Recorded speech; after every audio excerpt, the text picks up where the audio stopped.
নমস্কার বন্ধুরা, আজকে একটি ছোট্ট ভিডিও আপনাদের দেখাবো। তাতে আমার মনে হয়েছে যে মুসলিম ভাইয়েরা আরএসএসের ফাঁদে পা দিচ্ছে। কারণ হিন্দু ধর্মের প্রতীক বা বজরংবলীজির যে প্রতীক, সেই পতাকা একটি বাসে নিয়ে যাচ্ছিল, বাসে টাঙিয়ে। সেই বাস থেকে মুসলিম ভাইরা সেটাকে জোর জবরদস্তি করে খুলে ফেলতে চাইছে এবং খুলে ফেলেছেও।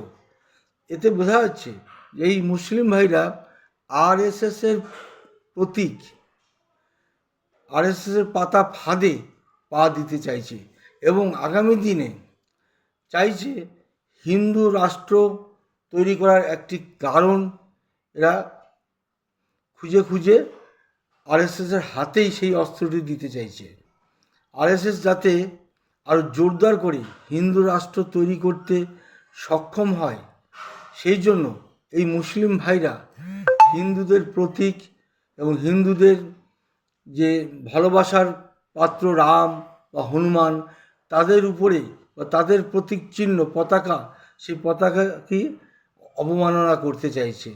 এতে আমাদের রাজ্যের মুসলিম ভাইদেরকে সাহায্য করছে আমাদের প্রশাসক মমতা ব্যানার্জির পুলিশ। আপনারা ভিডিওটি দেখুন এবং সত্যি সত্যি ভাবুন এবং কমেন্টসে বলবেন যে আমার কথাটি সত্যি কি না।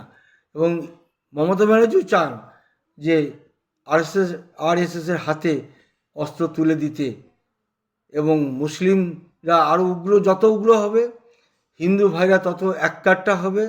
সে আপনি আমি যতই আপনি গণতান্ত্রিক কথা বলি না কেন বা বামপন্থার কথা বলি না কেন, কিন্তু তাতে কাজ হবে না।